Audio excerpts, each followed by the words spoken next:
All right, we're back with Chuck Bono and Julie Hayden, and we're privileged to have with us the Republican candidate in the 7th Congressional District, Joe Coors Jr. Joe, welcome to the program. Julie and Chuck, it's an honor to be with you this morning. Hey, good morning. Good morning. I understand that you've been designated a young gun by the National Republican Congressional Committee. Not bad for a 70-year-old to be a young gun. But that means funds and everything else. And they, as Julie knows, who worked in the congressional campaign, if they don't think you got a chance, they don't give you the funds, do they?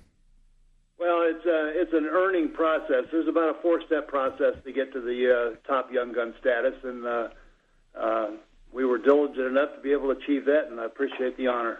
What made you decide at age 70 at this stage in your life and your career to become a young gun? Well, it goes back to my upbringing, and I really believe that the American dream and the land of opportunity is being diminished by Washington D.C. and the government practices and policies and mandates, and I fear for my kids and my grandkids and your grandkids going forward that they would have the same opportunities that we did growing up. Now, your younger brother Pete ran for the Senate seat against Ken Salazar. Has he been giving you any advice, or?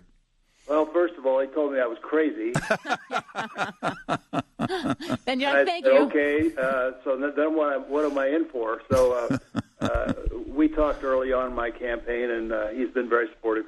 That's great. That's great. Well, what positions do you have that would be surprise people as a Republican candidate that doesn't kind of reflect Republican orthodoxy? If any, yeah. If any. All right, I misunderstood the question. Okay. What position would surprise people that is somewhat different from what a Republican would normally stand for? Do you have one that's not Republican orthodoxy? Well, I'm kind of my own person. I'm used to being a chief executive officer who sits around the table and gets things done that way. I did not sign the Grover Norquist. I read that. Yeah, that's kind of a stand-up position, I guess.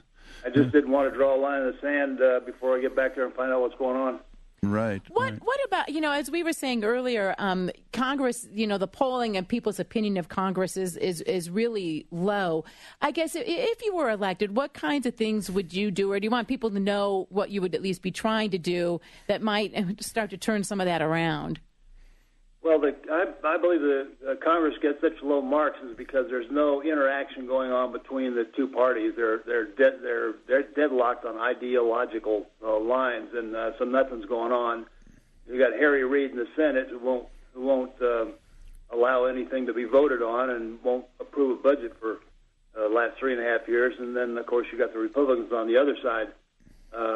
So I just hope that I can go back there, and my main goal would be to concentrate on jobs, the economy, and deficit spending, wasteful deficit spending by the government. Yeah, in a lot of ways, I think there's an impasse because you have one group who does not believe in bigger government and thinks the deficit is what's dragging us down. You have another group who does believe in government and isn't terribly worried about the deficit. And so you're going to get a work together. Work together in what? You can work together in making the government bigger, or you can work together in making the government smaller. But those are two, at least, honest ideological differences. Well, I think from my CEO standpoint, we want to make things more efficient. And we've got to...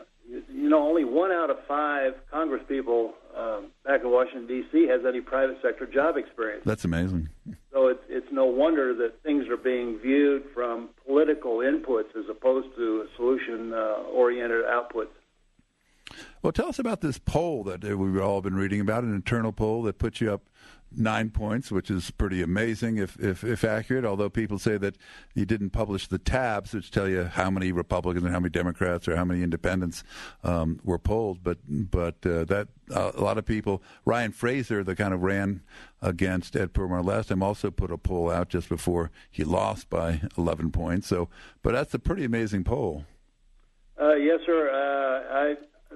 I'll give you the breakdown of the people that were polled.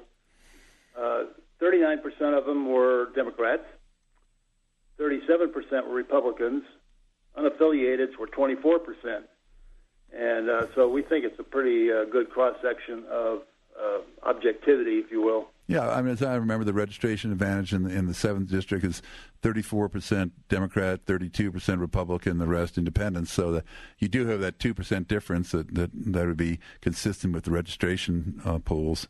Well, those are amazing. What do you think those? I mean, as a candidate, you have to look at that and say, okay, what are people saying here? I mean, what do you think that poll is reflective of? Well, I don't have access to all the reasons people give but I can tell you, in walking around and talking with people, they're really just tired of Mr. Perlmutter's coming back here, appearing to be a moderate, and then going back to Washington D.C. and voting, 98% Pelosi. So, seeing a lot of crossover. Now, are you guys going to have any debates set up? Yes, we're working on a schedule, and there'll be a couple of forums and a couple of debates. How significant is it, do you think, the redistricting? I mean, I'm assuming that played a factor in your decision to run, but how does that kind of play in? Well, I think the redistricting was a very good thing to do because it really consolidated population densities. If I benefited, or if Colorado District 7 benefited, is putting Aurora back where it really belongs. It's in Mike Coughlin's district, and making Jefferson County and Adams County more concentrated for CD7.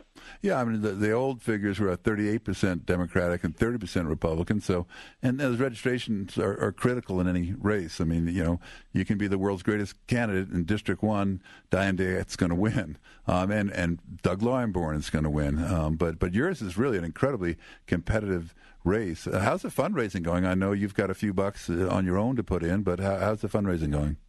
We're very pleased with the fundraising efforts. Just launched the Joe Coors 2012 Club, which has gotten some very nice grassroots support. We have more donors, individual donors, than my competition does, and so we're very pleased with that outreach. And in the time that you've kind of now run, what has surprised you? What is kind of you didn't expect? Is it turning out that you are indeed crazy, as your brother suggested, or are you not so crazy after all? Well, I am really I'm having fun at this, and it's energizing and getting around and getting to meet people, doing the block walking, and today is what we call our Super Saturday day, which is going to be a great day to get our campaign and volunteers all organized and doing lots of block walking and phone bank calls through the district. So I'm having a good time, really learning a lot, drinking from the fire hose, if you will. Well, let me ask you, because these are, I think, what we want to do, and if Mr. Perlmutter comes on, we extend the same courtesy to him. We just want to keep these kind of neutral interviews just to provide people information about candidates. So sort of, we have to wrap it up here in about 30 seconds. Just anything else you would want to say or add? Yes, I would just say that Colorado is an incredible state. It could be the difference between winning and losing a presidency with the 9 electoral votes. I just encourage everybody to get out and vote, and certainly I would appreciate their earning their vote for me. But anything you want to know about me, you can find on www.joecoors.com. All right, sir. Joe, well, thanks very much for coming on and joining us. Yep, good luck to you. Right now, though, we have to take a break for the traffic, and here you go.